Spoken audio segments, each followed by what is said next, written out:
અમીબેન, હવે આજના બીજા વક્તાનો પરિચય આપું તો જેઓએ એમકોમ અને ડીસીએની ડિગ્રી મેળવી અને આપણી કોલેજમાં 30 વર્ષનો બહોળો અનુભવ ધરાવે છે કોમ્પ્યુટર પ્રોગ્રામર તરીકેનો, એવા શ્રી અરવિંદભાઈ રાવલિયા, જેઓ ઉડીસા સીસીડીસી અને પ્લેસમેન્ટ કમિટીના મેમ્બર પર છે અને એ આજે આપણને ઉડીસા વિશે પ્રેઝન્ટેશન આપશે. તો શ્રી અરવિંદભાઈ રાવલિયા.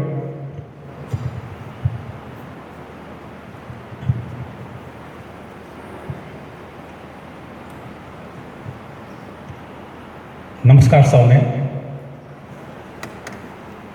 આદરણીય આચાર્ય શ્રી નાગર સાહેબ, વાઇસ પ્રિન્સિપાલ શ્રી રોહિણીબા, અધ્યાપક મિત્રો અને વહાલી વિદ્યાર્થી બહેનો, આજે હું ગુજરાત સરકારના ઉચ્ચ શિક્ષણ વિભાગ દ્વારા ચાલતા એક સુંદર પ્રોજેક્ટ કે પ્રકલ્પ વિશે વાત કરવાની આવ્યો છું. એ છે ઉડીસા. હવે અહીંયા ઉડીસા છે, એના નામમાં જ એનો અર્થ સમાયેલો છે. યુ એટલે યુનિવર્સલ, ડી એટલે development, I integrated employability as skill through as higher education અને એજન્સીઝ. એટલે કે વિદ્યાર્થીઓમાં એમની જે ઇન્ટિગ્રેટેડ એમ્પ્લોયબિલિટી સ્કિલ છે એને ડેવલપ કરવા માટે હાયર એજ્યુકેશન એજન્સી દ્વારા જે એક પ્રોજેક્ટ કે પ્રકલ્પ નક્કી કરવામાં આવ્યો છે એ ઉડીસા છે. અબાઉટ ઉડીસા. ઉડીસા શું છે એ તમને કહું તો, ઉડીસા એ ઉચ્ચ શિક્ષણ કમિશનર, શિક્ષણ વિભાગ અને ગુજરાત સરકાર દ્વારા ચાલતી શરૂ કરાયેલ એક સુંદર અને પ્રેરણાદાયી પ્રોજેક્ટ છે. આ પહેલ છે એ એક બ્રિજનું કામ કરે છે.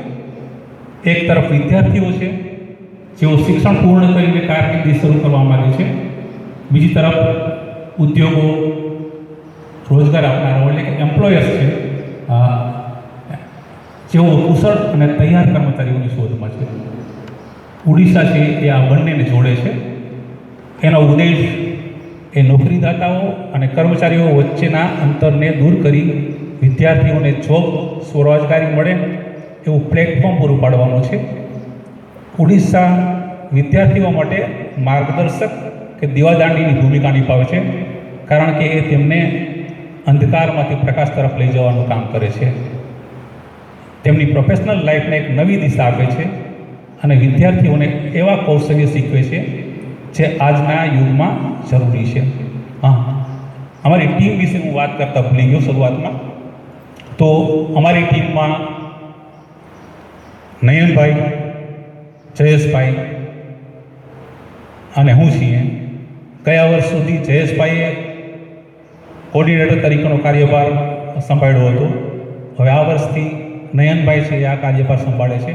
બંને મિત્રોએ બાખૂબીથી, ખંતથી આ કાર્યભાર સંભાળીને ઉડીસાને સફળ બનાવવા માટે સારા પ્રયત્નો કરેલા હતા.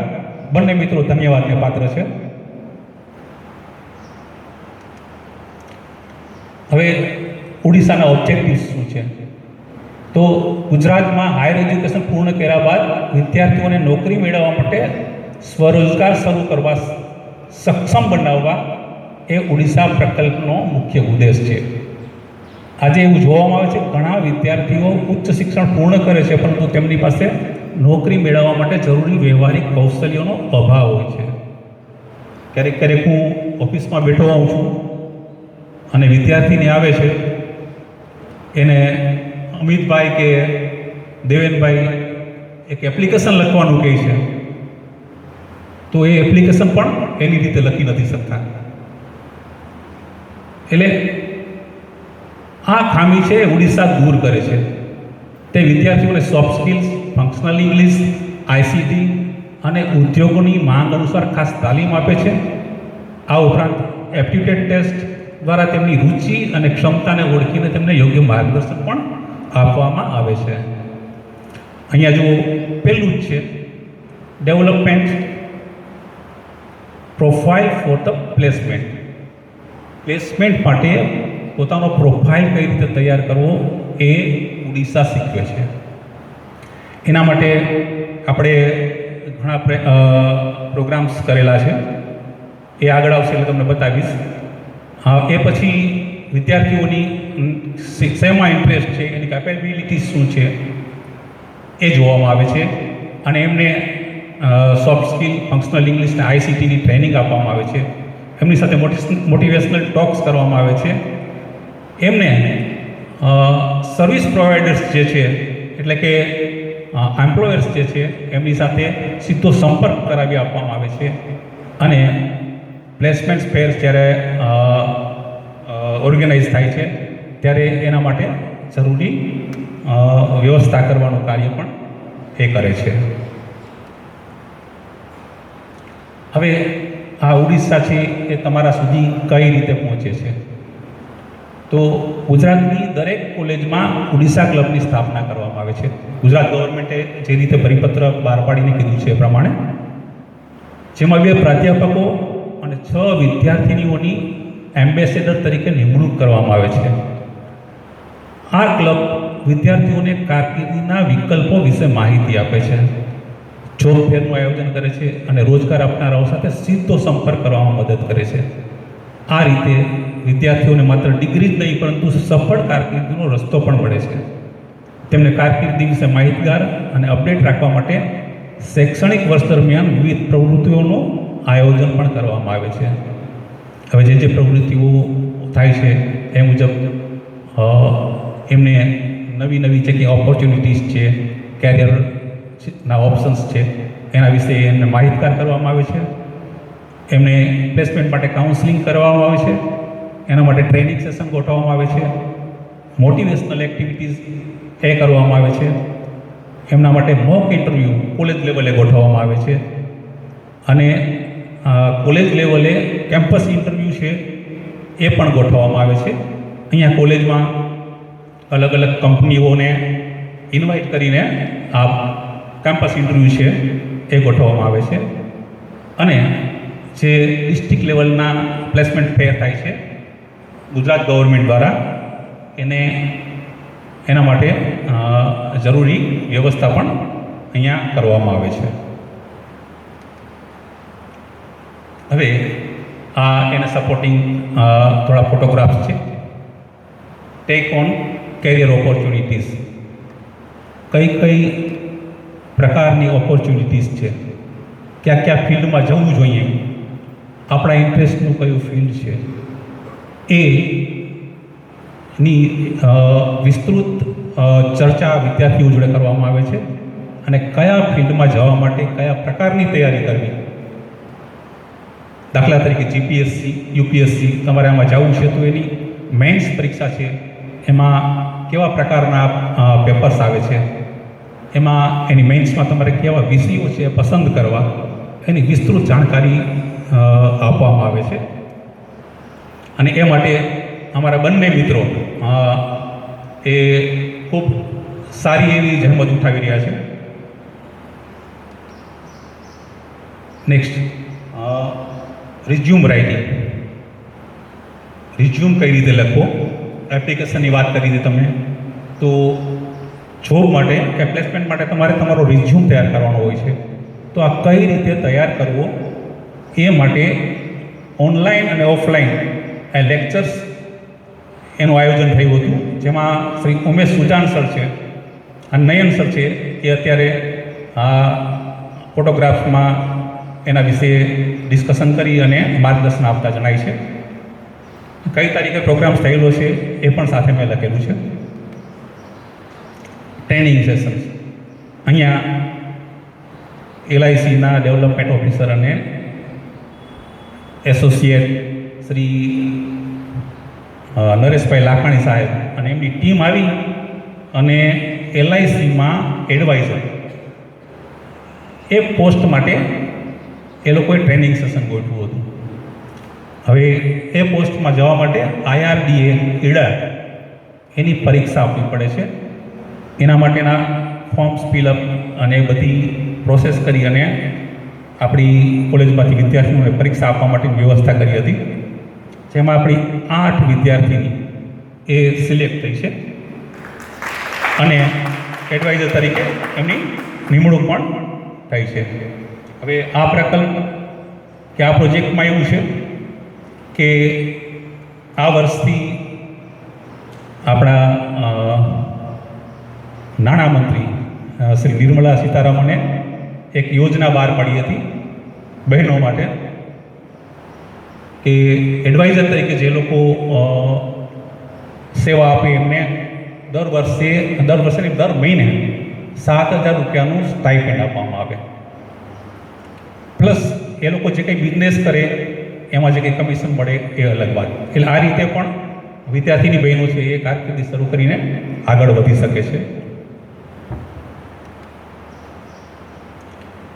એ પછી સિકિંગ કેરિયર, જો પહેલો ફોટોગ્રાફ છે અહીંયા, એમાં AICIS એટલે કે ઓલ ઇન્ડિયા કમ્પ્યુટર ઇન્ફોર્મેટિક સિસ્ટમ્સ એના હેડ છે અમી ગોસ્વામી, ગાંધીનગરથી આવ્યા હતા અને કોમ્પ્યુટર લિટરેસી અને CCC અને CCC પ્લસ પરીક્ષા એના ઇમ્પોર્ટન્સ વિશે એમણે માર્ગદર્શન અને માહિતી આપી હતી. અહીં બીજા ફોટોગ્રાફ્સમાં મિશન કોમ્પિટિટિવ એક્ઝામની તૈયારી કઈ રીતે કરવી, કઈ એક્ઝામ આવે છે, એમાં કયા પ્રકારના સબ્જેક્ટ્સ હોય છે, એ માટે ગાંધીનગરથી એક્સપર્ટ્સ આવ્યા હતા, શ્રી નીલાંશ ઠાકર સાહેબ અને વિક્રાંતસિંહ ઝાલા સર એ આવી અને ખૂબ સારું માર્ગદર્શન આપ્યું હતું. નેક્સ્ટ આ ફોટોગ્રાફ છે ઇન્ટર્નશીપ ગાઈડન્સ. હવે ઇન્ટર્નશીપનું ગાઈડન્સ એ એક પ્રોજેક્ટ આપણે ગાંધીનગરથી આવ્યો હતો, તો એ માટે અહીં આપણા જ ઇંગ્લિશ વિભાગના કોઓર્ડિનેટર શ્રી એ ઇન્ટર્નશીપમાં એક્સપર્ટ તરીકે એમણે સેવા આપી હતી અને ખૂબ સરસ માર્ગદર્શન આપ્યું હતું. સાથે સાથે આપણા બંને કોઓર્ડિનેટર એમણે પણ સારું એવું માર્ગદર્શન આપ્યું હતું. કંપની ટેકઓવર, હવે ઓડિશા અંતર્ગત અલગ અલગ કંપનીઓને અમે અહીંયા ઇન્વાઇટ કરીએ છીએ, બોલાવીએ છીએ અને એ લોકો એમનું પ્લેસમેન્ટ છે એના માટેની વિધિ અને પ્રોસેસ અહીંયા કરે છે. તો એમાં સૌપ્રથમ અહીંયા LIC બ્રાન્ચના મેનેજર શ્રી દીપક બોરસે સાહેબ અને branch associate development officer Shri Nareshbhai Lakhani સાહેબ એ LIC એડવાઇઝરની પસંદગી માટેનો એક સેમિનાર એમને આયોજિત કર્યો હતો, એના ફોટોગ્રાફ્સ છે અહીંયા. ICIC બેંક અને એને સંલગ્ન NIIT સંસ્થા એના ઓફિસર્સ એ આવી અને એક ટેસ્ટ અને ઇન્ટરવ્યૂ એ ICIC બેંક માટે એમણે ગોઠવ્યું હતું અને આપણી લગભગ 30 જેટલી બહેનોએ એમાં ભાગ લીધો હતો.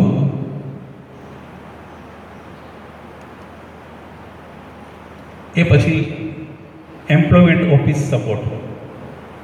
હવે રોજગારી તમારે મેળવવી હોય તો સૌપ્રથમ તમારું નામ છે એ રોજગાર વિભાગમાં તમારે નોંધાવવું જરૂરી છે.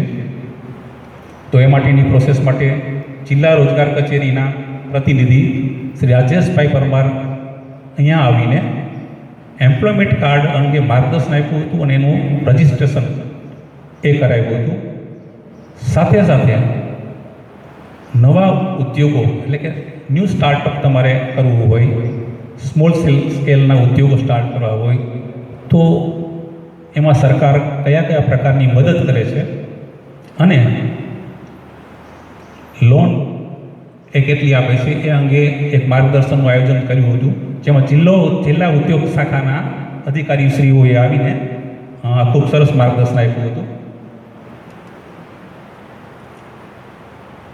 છેલ્લે ડિસ્ટ્રિક્ટ લેવલનું જે પ્લેસમેન્ટ ફેર ગવર્મેન્ટ પોલિટેકનિક ખાતે યોજાયો હતો, અત્યારના ફોટોગ્રાફ્સ છે, જેમાં ગુજરાત સરકાર હાયર એજ્યુકેશન વિભાગ દ્વારા જિલ્લા રોજગાર ભરતી મેળો પ્લેસમેન્ટ ફેર 2025નું આયોજન કરવામાં આવેલું હતું, જેમાં આપણી 21 વિદ્યાર્થીની બહેનોએ આ પ્લેસમેન્ટ ફેરનો લાભ લીધો હતો. હવે આ જે વાત કરી છે એ એના પ્રૂફ માટે જે કે પ્રેસ નોટ્સ છે એ બધી અહીંયા આપેલી છે. અહીંયા ગોસ્વામી મેડમ જે કે આવીને માર્ગદર્શન આપી ગયા હતા, કોમ્પ્યુટર અંગેનું વ્યાખ્યાન આપી ગયા હતા, એની પ્રેસ નોટ છે.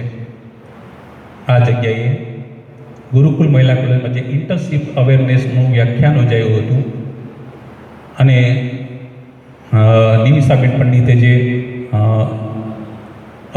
ઇન્ટર્નશીપ અંગે માર્ગદર્શન આપેલું હતું એની પ્રેસ નોટ છે. અહીંયા LIC એમાં કારકિર્દીલક્ષી જે કાર્યક્રમ યોજાયો હતો, અગાઉ વાત કરીએ દીપક બોરસે સાહેબ અને લાખાણી સાહેબ આવીને એ માર્ગદર્શન આપ્યું હતું. અહીંયા અગેન હવે જે કંઈ પ્લેસમેન્ટની પ્રોસેસ છે એ ખાલી એક બેઠકમાં ના પૂરી થઈ જાય, એના માટે પહેલાં એક માર્ગદર્શન સેમિનાર યોજાય, પછી એ પ્લેસમેન્ટ માટે જે કંઈ પરીક્ષાઓ જે કંઈ ટેસ્ટ છે એ ટેસ્ટ લેવાય અને પછી એ ટેસ્ટમાં પાસ થાય પછી એની નિમણૂક થતી હોય છે.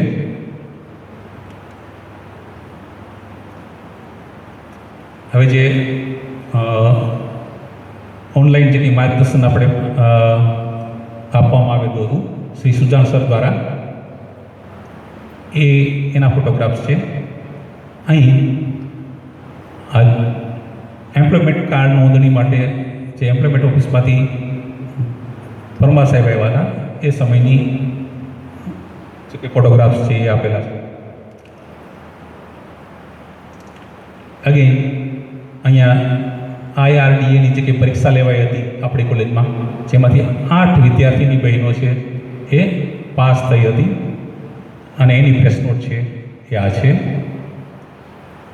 હવે એ પાસ થઈ એ પછી એમનું જે કે જોબ પ્લેસમેન્ટ થયું, આ એની તસવીર છે.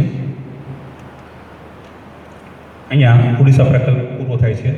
હવે બીજો પ્રકલ્પ છે એ ફીડબેક SSSનો છે.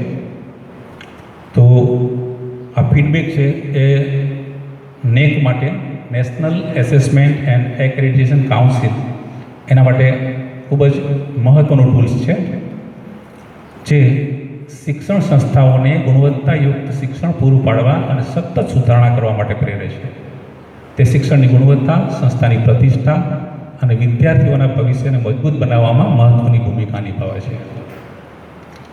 જ્યારે NAAC આવવાની હોય ત્યારે NAACની ટીમ વિદ્યાર્થીઓને ઈમેલ દ્વારા એક લિંક મોકલે છે, જેમાં ગૂગલ ફોર્મ દ્વારા ફીડબેક મગાવે છે અને આ ફીડબેક દ્વારા નીચે મુજબના મૂલ્યાંકનો કરવામાં આવે છે. કયા કયા પ્રકારના મૂલ્યાંકન કરવામાં આવે છે એ જોઈએ તો પહેલું છે વિદ્યાર્થીઓના અનુભવનું મૂલ્યાંકન, બીજું છે એના પ્રતિભાવના આધારે ગુણવત્તા સુધારણા માટેનું, ત્રીજું છે વિદ્યાર્થી કેન્દ્રિત અભિગમ છે કે નહીં, ત્યાર પછી સંસ્થાની પારદર્શિતા અને જવાબદારી અને શિક્ષણની સુસંગતતા, અને છઠ્ઠું અને મહત્ત્વનું છે NAACની ગ્રેડિંગ ભૂમિકામાં NAACમાં ફીડબેક એ 20% જેટલું વેઇટેજ આપવામાં આવે છે. આપણા સાહેબને ખબર છે અને લગભગ સાહેબ આવ્યા ત્યારથી ને પહેલાંથી ફીડબેકનું કાર્ય હું જ સંભાળું છું. અને બીજી સાયકલમાં સાહેબ આ ફીડબેક જે આપ્યા હતા તો ફીડબેક આપવા માટે વિદ્યાર્થીની બહેનો પાસેથી ઈમેલ ID લેવામાં આવ્યા. તો એ સમયે મોબાઈલ કે ઈમેલ IDનું એટલું બધું કદાચ ચલણ નહીં હોય અથવા તો આ લોકો યુઝ નહીં કરતા હોય, એટલે એમણે ઈમેલ ID તો સાચા આપ્યા પણ એ ખોલતા નહીં અને એ ખોલે નહીં અને NAAC એને આવી રીતે લિંક મોકલે તો જવાબ ક્યાંથી મળે? એટલે એ ફીડબેકનું કાર્ય ત્યાં અટકી ગયું હતું. સાહેબ આવી અને મને અરવિંદજી એ ક્યાં હો રહ્યા હે? સાહેબ પણ ટેન્શનમાં આવી ગયા, અમે પણ ટેન્શનમાં હતા. સાહેબને કીધું કે સાહેબ ચિંતા ના કરો, થઈ જશે. અને અમે એ કરી બતાવ્યું.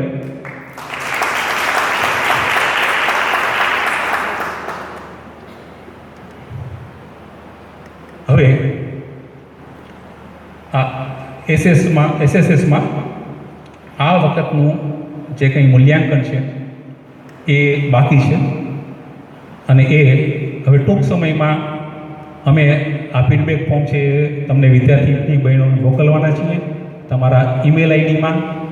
એટલે આના માટે સૌ પ્રથમ મહત્ત્વનું છે દરેક બહેનોનું ઈમેલ આઈડી હોવું જરૂરી છે, દરેક બહેનોનું પોતાનું. અને એ ઈમેલ કન્ટિન્યુ એક્સેસ કરતા હોવા જોઈએ, જોતા હોવા જોઈએ, એમાં મેલ આવ્યો છે કે નહીં, બરાબર, એ ચેક કરતા હોવા જોઈએ. પ્લસ એનો પાસવર્ડ આવડતો હોવો જોઈએ. એ જે વખતે તો પાસવર્ડ શોધીને થાકી ગયા હતા, બરાબર. એટલે આ ગૂગલ ફોર્મ છે એ હવે બનાવીને ટૂંક સમયમાં 1-2 દિવસમાં જ અમે મૂકશું વિદ્યાર્થીઓના ગ્રુપમાં. એટલે તમારા લોકોએ એના જવાબ આપવાના છે, જેમાં લગભગ 16 જેટલા પ્રશ્નો છે એ ઓબ્જેક્ટિવ ટાઈપે, એટલે વૈકલ્પિક જવાબોથી તમારે એના આન્સર આપવાના હોય છે. એમાંથી જે કંઈ યોગ્ય અને સાચો જવાબ હોય એ સિલેક્ટ કરીને તમારે આન્સર આપવાનો રહેશે. હવે આ ગૂગલ ફોર્મમાં કેવા પ્રકારના પ્રશ્નો પૂછાય છે એની એક ઝલક આપું તો મોસ્ટલી આવા ક્વેશ્ચન હોય છે કે તમને જે કંઈ વર્ષ દરમિયાન ભણાવવામાં આવે છે એ સિલેબસ કેટલા ટકા કવર થાય છે. આપણી કોલેજમાં તો લગભગ 100% થાય છે, ક્યાંય કંઈ બાકી નથી રહેતું. પણ તમને જે યોગ્ય લાગ્યું હોય, તમે જે જોયું હોય એ સાચું હોય એ તમારે જવાબ આપવાનો છે. પછી બીજું છે ટીચર્સનો તમારી સાથેનો એપ્રોચ કેવો છે, તમારા ટીચર્સનો તમારી સાથેનો એપ્રોચ એ તમારે જણાવવાનું છે. પછી તમારી જે કંઈ ઇન્ટરનલ ઇવેલ્યુએશન પ્રોસેસ છે, અસાઇનમેન્ટ્સ છે, ટેસ્ટ છે, એ છે તો એની ફેરનેસ કેવી છે, બરોબર લેવાય છે, એના માર્ક્સ છે એ બરોબર તમારી મહેનત મુજબ અપાય છે ને. એટલે આ પ્રકારના લગભગ ઘણા બધા ક્વેશ્ચન, એટલે 16 ક્વેશ્ચન હોય છે જેના તમારે આન્સર આપવાના હોય છે.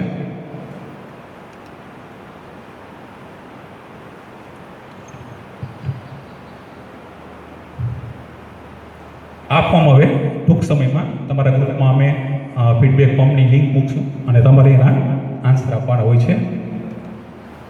અહીંયા મારું વક્તવ્ય પૂરું કરું છું. આભાર.